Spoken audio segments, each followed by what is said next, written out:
तो अच्छा dear students, Laplace transform lecture series में आज हम डिस्कस कर देंगे लेप्लास ट्रांसफॉर्म ऑफ डेरिवेटिव्स कि अगर हम फंक्शंस का फर्स्ट ऑर्डर या सेकंड ऑर्डर या थर्ड ऑर्डर या nth ऑर्डर डेरिवेटिव्स लेंगे बार बार, तो फिर उसका लेप्लास ट्रांसफॉर्म हमने कैसे फाइंड करनी है। ठीक है, तो फॉर एग्जांपल ये हमारे पास एफ ऑफ टी एक फंक्शन है। ठीक है, एफ ऑफ टी फंक्शन है और इस एफ ऑफ टी का मैंने फर्स्ट ऑर्डर डेरिवेटिव भी लिया, मतलब एफ प्राइम टी। इसका मैंने सेकंड ऑर्डर डेरिवेटिव भी लिया, एफ डबल प्राइम टी। इसी फंक्शन का मैंने थर्ड ऑर्डर डेरिवेटिव भी लिया, एफ ट्रिपल प्राइम टी। और इसका मैंने nth ऑर्डर डेरिवेटिव भी लिया। अब क्वेश्चन ये है कि फर्स्ट ऑर्डर डेरिवेटिव का लेप्लास ट्रांसफॉर्म क्या होगा, सेकंड ऑर्डर डेरिवेटिव्स का लेप्लास ट्रांसफॉर्म क्या होगा, थर्ड ऑर्डर डेरिवेटिव का लेप्लास ट्रांसफॉर्म क्या होगा और nth ऑर्डर डेरिवेटिव का लेप्लास ट्रांसफॉर्म क्या होगा। तो अगर मैं फॉर एग्जांपल इस एफ ऑफ टी का लेप्लास ट्रांसफॉर्म फाइंड कर दूँ, मतलब मैं लिख दूँ कि Laplace transform of f of T, तो फॉर एग्जांपल इसी एफ ऑफ टी का लेप्लास ट्रांसफॉर्म को मैंने कह दिया एफ ऑफ एस। क्या कह दिया? एफ ऑफ एस कह दिया। एफ ऑफ डी का लेप्लास ट्रांसफॉर्म को मैंने क्या कह दिया? एफ ऑफ एस कह दिया। अब क्वेश्चन ये है कि Laplace transform of F prime T क्या होगा, एफ प्राइम टी का लेप्लास ट्रांसफॉर्म क्या होगा। ठीक है, तो ये तो हम नहीं कर सकते कि हम बार बार डेरिवेटिव्स लेंगे। तो एफ प्राइम टी का अगर मुझे लेप्लास ट्रांसफॉर्म लिखना है, Laplace transform of F prime T, Laplace transform of F prime T, तो ये होगा क्या? ये होगा हमारे पास S F of S minus F of zero. इसका मतलब क्या हुआ? इसका मतलब ये हुआ कि जो हमने ओरिजिनल फंक्शन का लेप्लास ट्रांसफॉर्म फाइंड करना है वो ये है। जो हमने ओरिजिनल फंक्शन का लेप्लास फाइंड हम कर चुके हैं वो ये है। उसी ओरिजिनल फंक्शन के लेप्लास ट्रांसफॉर्म के साथ हमने एस को क्या करना है? मल्टीप्लाइड करना है। और एफ ऑफ ज़ीरो का मतलब ये है कि जो ओरिजिनल फंक्शन है, ठीक है, जो विदाउट जो ये वाला ओरिजिनल फंक्शन है, हमने इसमें टी की जगह क्या पुट करना है? ज़ीरो पुट करना है। तो ये इसका लेप्लास ट्रांसफॉर्म का एक फार्मूला हुआ। ठीक है, अब यहाँ पे देखो, अगर मैं सेकंड ऑर्डर का लेप्लास ट्रांसफॉर्म फाइंड करना चाहता हूँ, लेप्लास ट्रांसफॉर्म में फाइंड करना चाहता हूँ सेकंड ऑर्डर डेरिवेटिव्स का, किसी फंक्शन का मैंने सेकंड ऑर्डर तक डेरिवेटिव लिया और उसका मैं लेप्लास ट्रांसफॉर्म फाइंड करना चाहता हूँ, तो फिर सेकंड ऑर्डर के लिए हमने क्या करना है? हमने इस तरह लिखना है S square F of S, S square F of S. ठीक है, S square F of S लिखना है minus S F of zero और minus F prime zero. F of S जो ओरिजिनल फंक्शन का हमने लेप्लास ट्रांसफॉर्म फाइंड कर दिया है वो तो ये है। ये एफ ऑफ एस क्या शो करता है कि आप लोगों ने जो ओरिजिनल फंक्शन का लेप्लास ट्रांसफॉर्म फाइंड किया है वो ये है। बाकी जो ओरिजिनल फंक्शन है उसमें टी की जगह ज़ीरो पुट कर दो, टी की जगह क्या पुट कर दो? ज़ीरो पुट कर दो। और जो फर्स्ट ऑर्डर डेरिवेटिव मैं ले चुका हूँ ओरिजिनल फंक्शन का, उसमें भी दोबारा क्या कर दो? ज़ीरो पुट कर दो। तो इससे जो आएगा वो ये शो करेगा कि ये second order function derivatives of function का लेप्लास ट्रांसफॉर्म है। ये चीज़ डिफरेंशियल इक्वेशन में बहुत काम आती है हमारे। अगर मैं थर्ड ऑर्डर डेरिवेटिव्स की बात कर दूं कि मैं लिख दूं कि Laplace transform of F triple prime T, Laplace transform F triple prime T, तो ये क्या हो जाएगा? ये हो जाएगा एस क्यूब। क्या हो जाएगा? S cube F of S minus S square F of zero minus S F of zero F prime zero और एफ डबल प्राइम ज़ीरो हो जाएगा। ठीक है।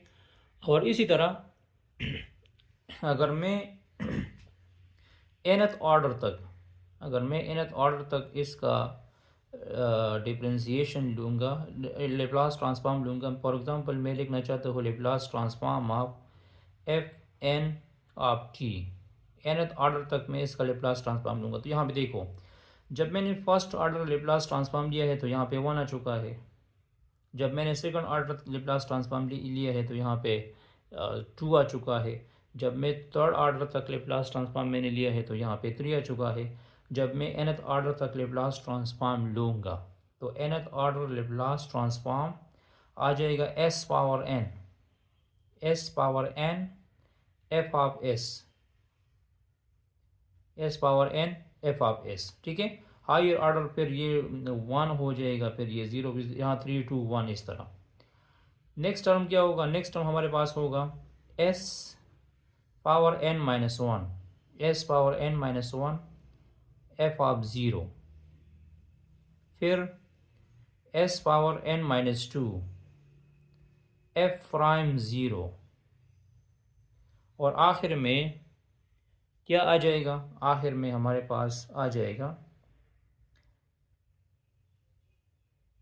s पावर ज़ीरो हो जाएगा और f जो डेरिवेटिव है वो n माइनस वन ज़ीरो हो जाएगा। यहाँ पे देखो, जब सेकंड ऑर्डर डेरिवेटिव मैंने लिया है तो यहाँ पे आखिरी डेरिवेटिव हमारे पास फर्स्ट ऑर्डर है। जब मैंने थर्ड ऑर्डर डेरिवेटिव लिया है तो आखिरी हमारे पास क्या है? सेकंड ऑर्डर तक है। अगर मैं nth ऑर्डर तक डेरिवेटिव लूँगा तो जो आखिरी आएगा वो हमारे पास n माइनस वन तक होगा। तो ये असल में nth ऑर्डर डेरिवेटिव्स हुआ। मैं एक एग्जांपल सॉल्व करना चाहता हूँ कि फर्स्ट ऑर्डर डेरिवेटिव्स का हमने मतलब जो लेप्लास ट्रांसफॉर्म है वो कैसे फाइंड करनी है। तो यहाँ पे देखो, मैं इस तरह की एग्जांपल लेना चाहता हूँ। एग्जांपल इस तरह है कि फॉर एग्जांपल मैं लिखना चाहता हूँ कि जो एफ ऑफ टी हमारे पास है क्या एफ ऑफ टी मैंने लिया कास 3t। ठीक है, एफ ऑफ टी मैंने क्या लिया? कास 3t लिया। और एफ ऑफ टी का डेरिवेटिव क्या है? मैं इसका डेरिवेटिव भी फाइंड करना चाहता हूँ। इसका डेरिवेटिव जो है D by D T F of T D by D T cause of 3t। अच्छा, कास 3t का डेरिवेटिव क्या है? कास का डेरिवेटिव माइनस साइन होती है, तो यहाँ पे मैं लिख दूंगा f prime t is equal to minus sine 3t हुआ। और अगेन हम डेरिवेटिव लेंगे 3t का, तो इसका डेरिवेटिव क्या हुआ? एफ प्राइम टी का डेरिवेटिव हुआ -3 sine 3t। F prime t का डेरिवेटिव क्या हुआ? -3 साइन 3t हुआ। अच्छा, ये जो एफ ऑफ टी हमें गिवन है, इसका अगर मैं लेप्लास ट्रांसफॉर्म लूँगा, फॉर एग्ज़ाम्पल मुझे लेप्लास ट्रांसफॉर्म लेना है किसका? एफ ऑफ टी का। तो Laplace transform f of t, Laplace transform of f of t, Laplace transform of cos 3t। तो कास टी का लेप्लास ट्रांसफॉर्म क्या होती है? कास टी का लेप्लास ट्रांसफॉर्म है S divide by S square plus 1। तो यहाँ पे ए की जगह 3 आ चुका है। तो इसका लेप्लास ट्रांसफॉर्म क्या हो जाएगा? इसका लेप्लास ट्रांसफॉर्म हो जाएगा S divide by S square plus 9। ये कास 3t का क्या हुआ? लेप्लास ट्रांसफॉर्म हुआ। अब मुझे यहाँ पे देखो, जो एफ प्राइम टी का लेप्लास ट्रांसफॉर्म का फॉर्मूला है वो क्या है? Laplace transform of F prime t का जो लेप्लास ट्रांसफॉर्म का फॉर्मूला है वो है क्या? S F of S minus F of zero, minus F of zero. ठीक है, तो यहाँ पे देखो एफ प्राइम टी की वैल्यू क्या आ चुकी है, एफ प्राइम टी की वैल्यू हमारे पास है ये है ना, तो मैं लेप्लास ट्रांसफॉर्म लिख दूंगा कि मुझे लेप्लास ट्रांसफॉर्म फाइंड करनी है किसकी, माइनस साइन थ्री टी का लेप्लास ट्रांसफॉर्म फाइंड करना है। यहाँ पे मैं लिख दूंगा एस अपनी जगह पे आ जाएगा, एस जो है अपनी जगह पे आ जाएगा। एफ ऑफ एस की वैल्यू क्या है, एफ ऑफ एस का मतलब ये है जो एफ ऑफ टी का हम लेप्लास ट्रांसफॉर्म फाइंड कर चुके हैं वो है एफ ऑफ एस है, तो वो ये है। ठीक है, तो वो किसकी इक्वल है, वो इक्वल है S divide by S square plus S plus 9। ठीक है, और यहाँ पे देखो F of zero, F of zero का मतलब ये है कि जो ओरिजिनल फंक्शन है, ओरिजिनल फंक्शन ये है ना, इसमें टी की जगह क्या पुट कर दो, ज़ीरो पुट कर दो, तो ये आ जाएगा कास 3 × 0, क्या आ जाएगा, कास 3 × 0 आ जाएगा। तो Laplace transform -3 sin 3t is equal to ये आ जाएगा एस स्क्वायर प्लस 9, और कास 0 माइनस कास 0 1 की इक्वल है, तो इधर आ जाएगा -1, क्या आ जाएगा, -1 आ जाएगा। इसका एलसीएम लो, इसका क्या लो, एलसीएम लो, तो इसका जब हम एलसीएम लेंगे तो ये आ जाएगा एस स्क्वायर प्लस 9 एलसीएम हुआ, तो ये आ जाएगा S square minus S square minus 9, तो ये दोनों क्या हुए, कैंसिल हुए। तो Laplace transform of F prime T, F prime t का लेप्लास ट्रांसफॉर्म क्या हुआ, वो हुआ -9 divide by S square plus 9।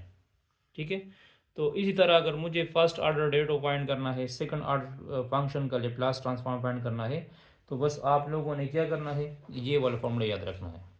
First order के लिए ये है S F of S and minus F of zero, ये सेकंड ऑर्डर के लिए है, ये थर्ड ऑर्डर के लिए है। तो जो डिफरेंशियल इक्वेशंस आगे हम सॉल्व कर देंगे ना, तो फिर उसके लिए या फर्स्ट ऑर्डर डिफरेंशियल इक्वेशन है या सेकंड ऑर्डर डिफरेंशियल इक्वेशन है, और उसको हमने लेप्लास ट्रांसफॉर्म पे यूज़ करनी है, तो हमने फिर ये सारा प्रोसीजर यूज़ करना पड़ेगा। ठीक है।